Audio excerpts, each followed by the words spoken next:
Mas em relação aos pontos, né? Começou a falar dos intestinos, quer dizer, abre com ID3, intestino trabalhar com ID3, trabalhar, né, organizar os rins, né, I3, BP3, fígado, né, porque a criança geralmente, apesar de um falso fogo do fígado, mas você olha, são crianças que têm todo o padrão de fogo do fígado.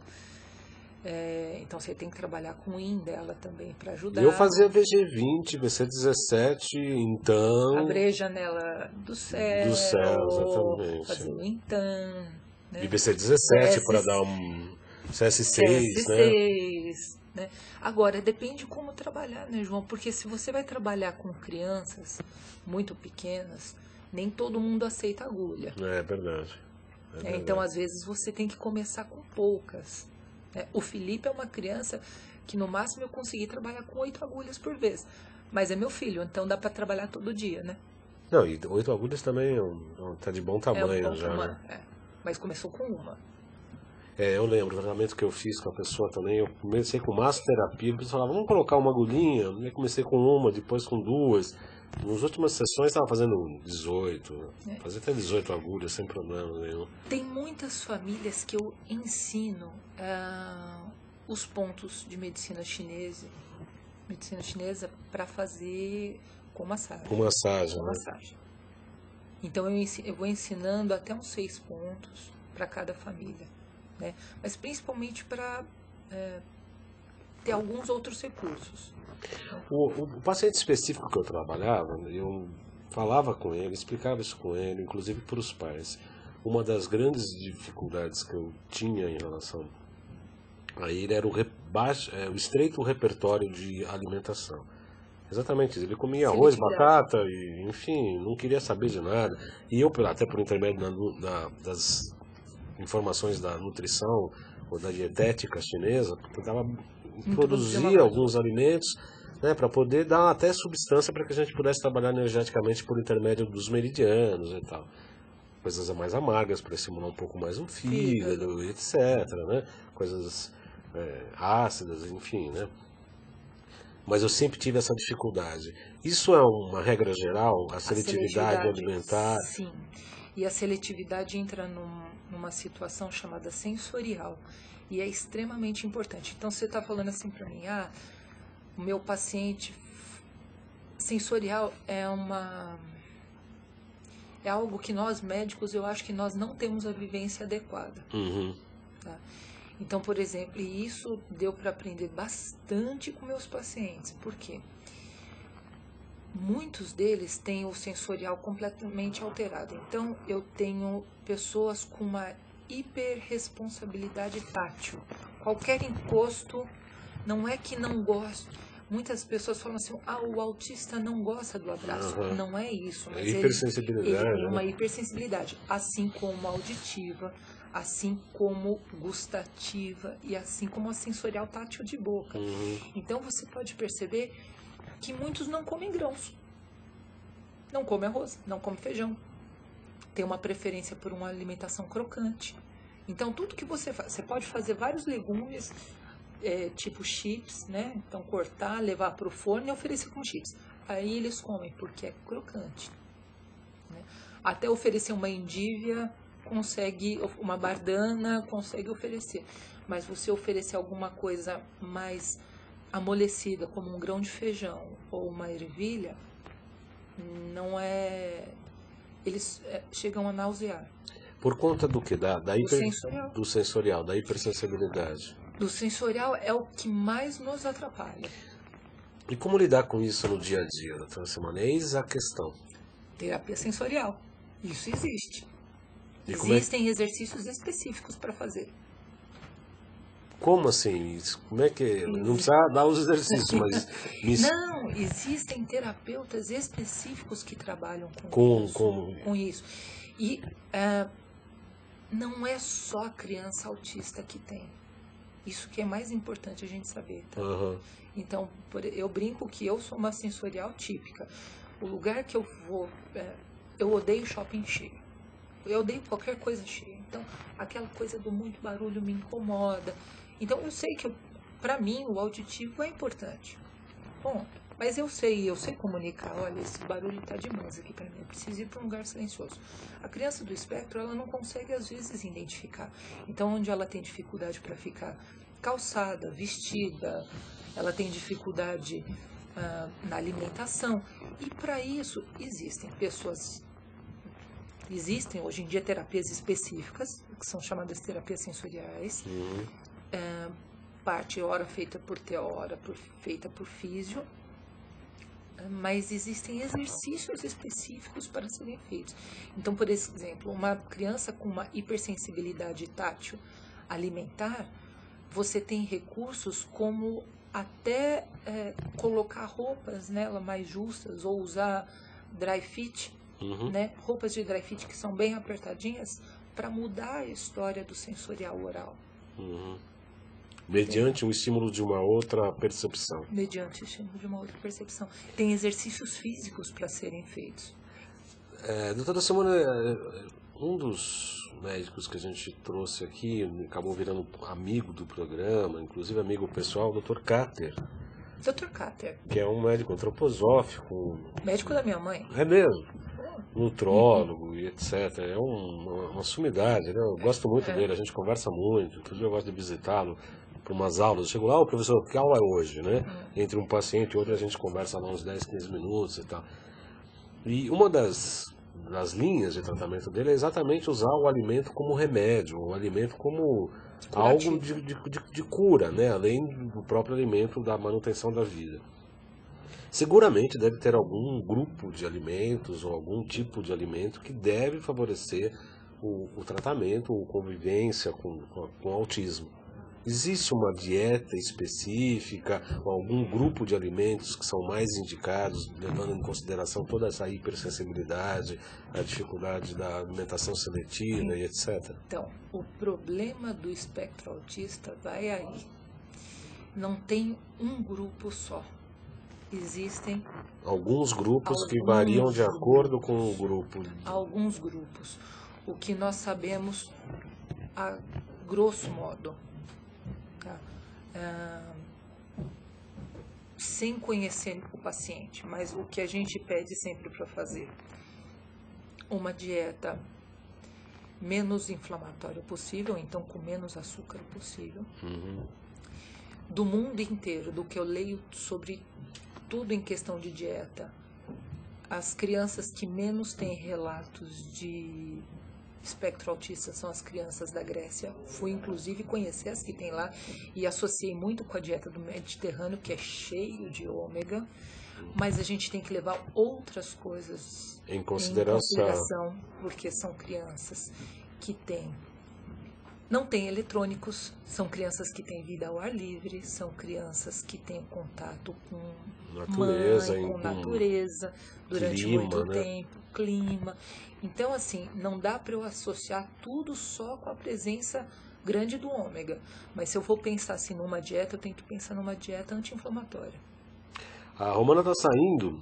Ele está falando assim, parabéns pelo programa, tem que assistir quer assistir o programa inteiro, apesar que ela está reclamando que o som está muito baixo, eu vou falar especialmente o seu. E ela pergunta se você usa também os vasos maravilhosos. Acho que sim, né? Abre com ID3, fecha com B62, PS6, BP4. Sim, mas geralmente o que acaba acontecendo quando eu mando alguma criança e dá certo da família encontrar um acupunturista, eu dou a sugestão, mas é o acupunturista que faz pela avaliação dele o que é possível. Claro, né? Claro. Mas o Asperger é mais fácil. É mais fácil, né? É. Mas vem à tona, não tem conversa. Para nós médicos, olhando o Asperger, é mais fácil. É mais fácil de tratar. É mais fácil de tratar. Muito mais do que as outras crianças do espectro. Mas eu tenho que lhe fazer uma pergunta que não quer calar e eu acho que vou lhe colocar numa saia justa. Não tão justa quanto... A minha saia larga. Mais justa do que essa que você está usando hoje. O que eu vejo dos tratamentos psiquiátricos do ponto de vista medicamentoso é lamentável. Esse rapaz ficava em estados... Eu tinha muita pena. Porque ele tomava neuroleptil, ele tomava uns... risperidona. Uns anticonvulsionantes, quer dizer, ele não entrava num quadro de convulsão, E assim, quando ele conseguia reduzir, né? Porque aí tomava um calmante para dormir, um remédio para acordar, um para não entrar em convulsão, um outro para... E aí você juntava toda essa química com uma química já toda particular, própria, que não, eu não vejo um estudo, como acupunturista, eu vejo para paciente, um paciente. Né? E é diferente dos demais. Né? A sintomatologia pode ser igual, mas o tratamento pode diferir sem qualquer problema. Então eu via, às vezes assim, eu ficava às vezes com pena, porque eu tomava uma medicação, aí eu tinha que sair correndo para tentar segurar as crises, né? Sim. As crises, porque eu entrava num estado de quase que desesperador, né?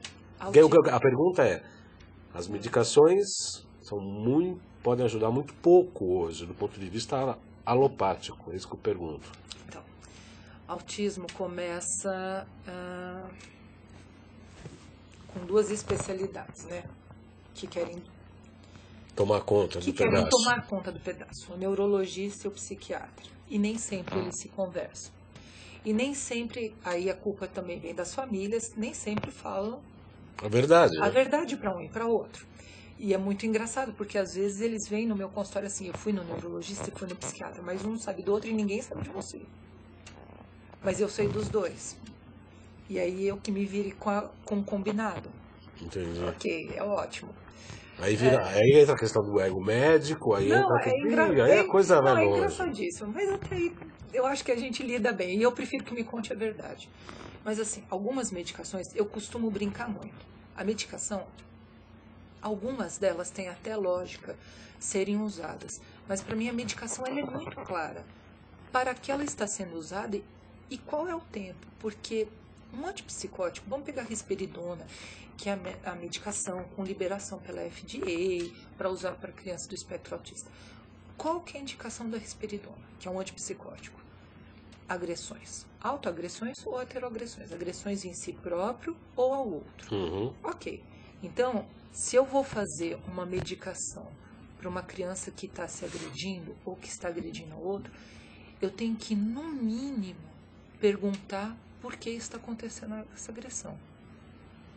Eu posso até pensar que eu vou usar a medicação durante 1 ou 2 meses para eu conseguir, sei lá, controlar uma escola nova, controlar uma terapia nova, saber exatamente o que está acontecendo, a separação dos pais. Mas não dá para eu pensar que aquela medicação é o resto da vida.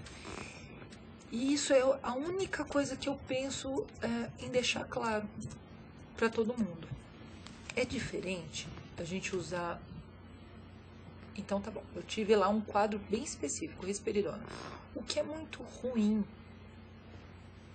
Isso sempre eu procuro manter contato com os outros médicos. Claro, tá? claro. O que é muito ruim é assim... Poxa, mas por que você entrou com tal medicação? Não estou entendendo, né? Não, eu entrei com... Que isso eu já ouvi. Eu entrei com risperidona porque é a única medicação do autismo. E não é verdade. E além de não ser verdade, a risperidona não trata, né? Não é para tratamento, né? E isso tem que ficar muito claro. Nenhuma medicação ali está para curar. Está para controlar um sintoma para que você consiga lidar. Hoje em dia, João, isso assim, é uma coisa que nós falamos há anos. E há 2 anos atrás começou a estudar nos Estados Unidos. Os parâmetros para nós vermos as outras comorbidades psiquiátricas, neuropsiquiátricas do autismo estão mudando.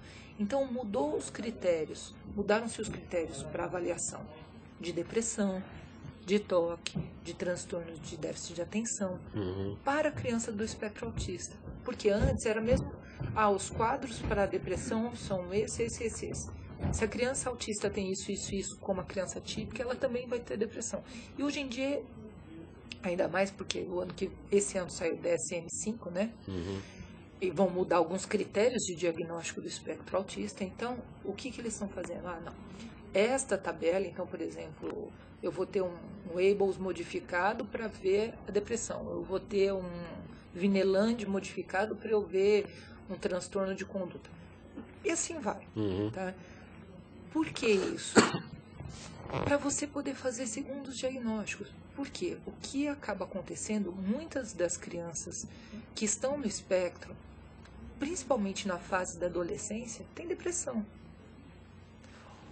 principalmente as borderlines. Talvez esse seu paciente. Por quê? Porque percebe que não é igual ao conjunto, porque quer estar no meio social, mas não consegue, mas não consegue, entendeu? É uma inclusão que está incluso, mas está naquela coisa assim, mas por que eu penso diferente? Mas por que eu sou tão diferente assim?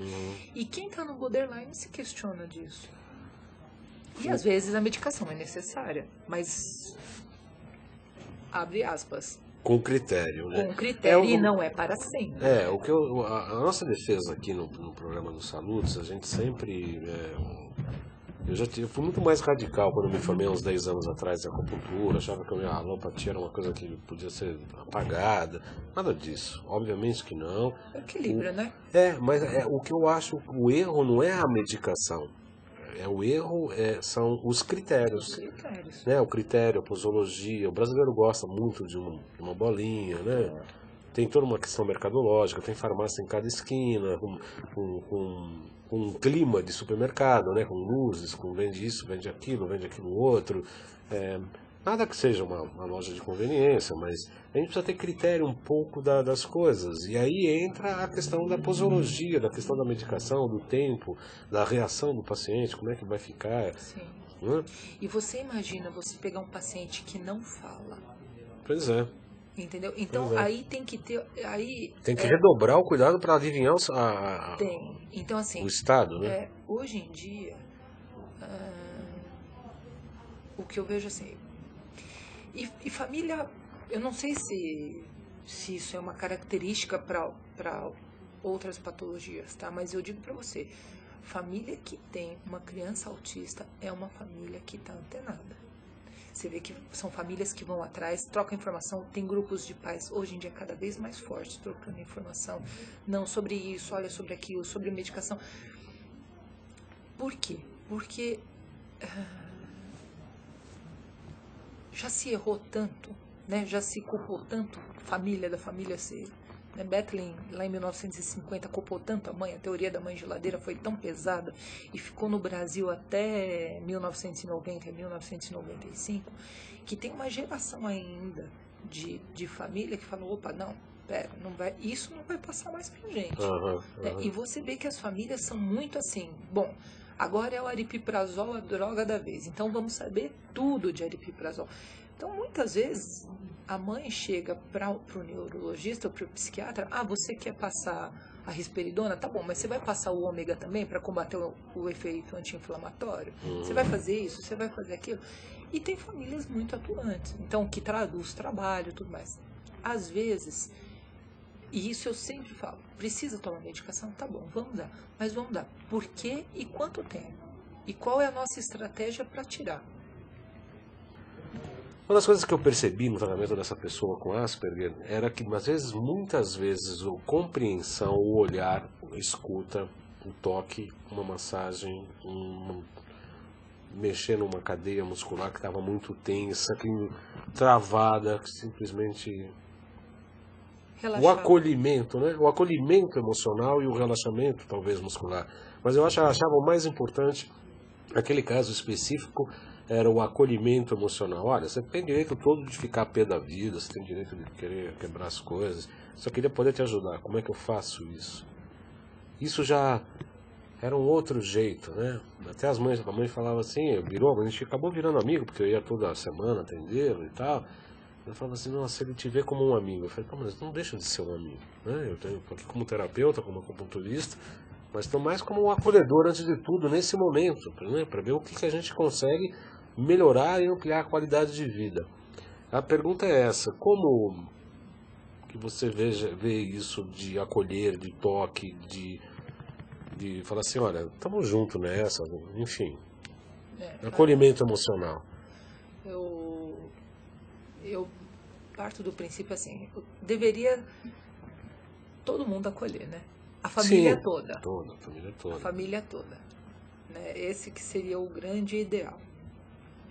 E as famílias brincam muito comigo que eles falam que o consultório deve ter algum calmante.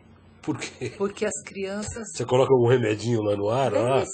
Deve ser, porque as crianças se soltam. Então tem criança que passa as 2 horas da consulta no meu colo tranquilamente.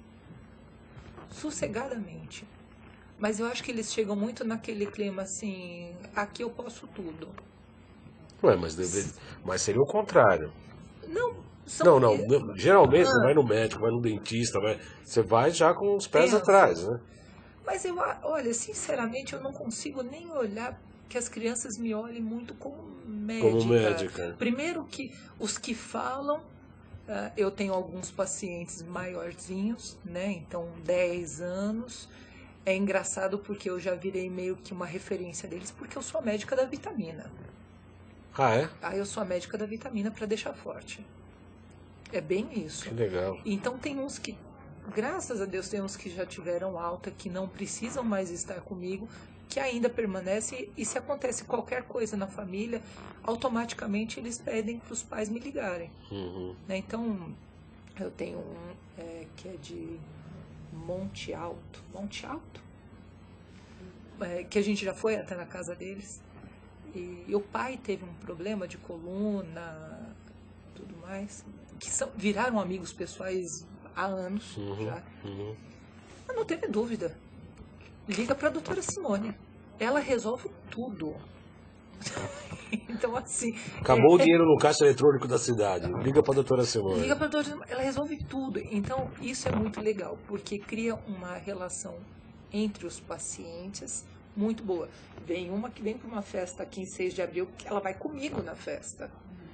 Né? Então, cria um elo muito bom com os meninos, com as crianças no geral, que agora estão virando adolescentes. Né? Em geral, muito bom. E com as famílias também, muito bom. Eu sou muito brava. Geralmente você é brava? Eu sou brava com as famílias. Eu sou bem brava. O que é ser brava com as famílias, doutora Simone? Não tenho a menor ideia do que seja isso num consultório. Conte pra mim. Eu sou uma pessoa que explico. Mas tem que fazer. Mas tem que fazer. Se não faz, eu mando embora. Nesse sentido, eu sou prática. Né? Então, tem que fazer isso. Se não fizer, você vir aqui, você está perdendo dinheiro e tempo. Então, e ocupando seu tempo também, né? Entendeu? Então, não vale a pena. Então, você faz isso daqui, que é o mínimo, e vai procurar as terapias. O espectro autista, o mais importante não é o médico, João. A gente dá a orientação. Realmente, o mais importante não somos nós. O mais importante é a terapia. Nós estamos lá só para restabelecer a saúde. Só. Se eu falar assim para você, eu acredito que um neuropsiquiatra ou o que eu fiz pelo meu filho foi o essencial. Não, foi a base boa. Mas a diferença é a equipe terapêutica. Poxa vida, se eu fui aprender outras coisas para ele estar socializado, é a minha parte mãe. Tá? Porque o nosso objetivo é restabelecer, deixar ele confortável, deixar sem ser, na parte de saúde, sem ser inflamado, com intestino bom, dormindo bem, com um bom humor, apto para aprender, sem desatenção. Esta é a parte do médico, ponto. A parte da terapia geralmente é traduzir o que está sendo dado na escola, traduzir o mundo. Né? Então, muitas vezes tem que ser feita a adaptação das coisas para a criança entender. O cognitivo, boa parte das vezes, é preservado. Mas nem sempre, no primeiro momento, eles entendem tudo. Você tem que fazer a adaptação de algumas coisas. Então, que eu falo assim para você, olha, o médico é tudo. Não, não é. Ele é importante em uma determinada fase. Também acho, concordo plenamente. A Tereza Souza está agradecendo aí por todos esses ensinamentos aí que você está colocando aí à disposição dos nossos internautas. Sob o ponto de vista prático, eu vou insistir naquela pergunta, não sei se é óbvio que você já respondeu, mas eu queria ver se colocava alguma coisa de prático para as pessoas que têm filhos, que têm parentes, que conhecem pessoas. Porque a pessoa que me encaminhou a da Asperger era para uma amiga dela. Porque todo mundo conhece pessoas, tem problemas, ou conhece alguém, ou tem na família, etc. E tal. Tem alguma orientação do ponto de vista da nutrição que pode ser começada hoje? Para fazer, tipo assim, evitar os grãos, começar com, talvez... Hoje, de primeira. De primeira coisa, tirar o leite, sem conhecer o paciente, a grosso modo. Tirar o leite e os derivados de leite. Conseguiu tirar o leite 1, 2 semanas? Próxima etapa, tirar o glúten. Reduzir a quantidade de açúcar que se come. Então, se puder fazer uma troca do açúcar por um açúcar xilitol ou por uma estévia é ruim para cozinhar, mas xilitol é mais razoável, ou agave, né? Não usar sucralose se for criança, porque dá um distúrbio com potássio, não é muito bom. Tá. Tirar tudo o que a gente chama de porcaria antes. Bala, chiclete, refrigerante, alimentação com muito corante, não usar micro-ondas, se pudesse consumir alimentos orgânicos, tá? Mas depende um pouco da clínica, assim, se falar, poxa vida, é uma pessoa que é fácil eu mudar a alimentação, então é um adolescente que é fácil eu mudar a alimentação, que eu acho que adolescente não é fácil, tá? Então, eu tiraria leite, eu tiraria o glúten de cara, diminuiria sim o açúcar, tiraria todos os aditivos que eu pudesse tirar. Iria para uma alimentação mais natural. De cara. Quanto tempo eu esperar, pelo menos, para uma resposta positiva num adolescente? De 6 a 8 meses. De 6 a 8 meses já tem uma resposta positiva. Positiva. Numa criança, 3 meses. Uma criança abaixo de 4 anos. O que você chama de resultados positivos? Não só qualidade de inflamatória, mas até emocional? Dormir bem. Emocional, inclusive. Dormir bem. O glúten a gente sabe... Eu não sei se você tem noção disso. Hoje em dia tem um trabalho nacional sendo feito na universidade, na prisão de Taubaté, pelo professor Marchini. Ele tirou o glúten dos presos. Ficaram tudo anjinhos. Diminuiu a agressividade. Que legal. Por quê? É baseado num trabalho feito nos Estados Unidos, de uma prisão que só tem serial killer, que foi tirado o glúten da alimentação deles e também viu diminuição da agressividade. Óbvio que eles não vão ter diminuição de pena, nada disso, tá? É só realmente para ver se diminuiu o número de brigas. Diminuiu. Número de brigas entre eles. O comportamento agressivo em si. Então, o glúten, quando a gente tira, o que eu percebo primeiro? A criança para de bater a cabeça, de se bater, de se morder, de bater nos outros. E eu diminuo a inflamação do intestino delgado e eu consigo absorver melhor a vitamina B. Né? Então, eu já começo a melhorar o sensorial. Eu começo a melhorar o apetite para outros alimentos. Quando eu tiro o leite, o que eu melhoro? Toda a parte respiratória, então deixa de ser aquela criança mucosa, né, cheia de secreção, e eu melhoro a constipação. Interessante. Dr. Carter também, vitamina B12 com ácido fólico, um grande anti-inflamatório, também seria indicado nesses casos? Por causa da metilação, né? A B12, ela é usada, principalmente a metil B12, naquele ciclo da metilação, homocisteína transformando em metionina. Né? O primeiro trabalho com vitaminas é do Dr. Rinlan, tem 43 anos, é com altas doses de B6 e magnésio. B6 e magnésio. Mas é também no princípio da metilação, é o mesmo princípio, tá? Então, o que a gente sabe? Das vitaminas do complexo B, o que a gente vê mais deficiente? B6, B12, biotina e B9.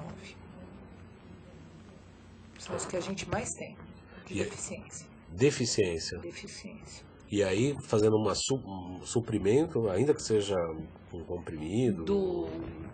a gente já começa a ter uma melhora. Ter uma melhora, inclusive emocional.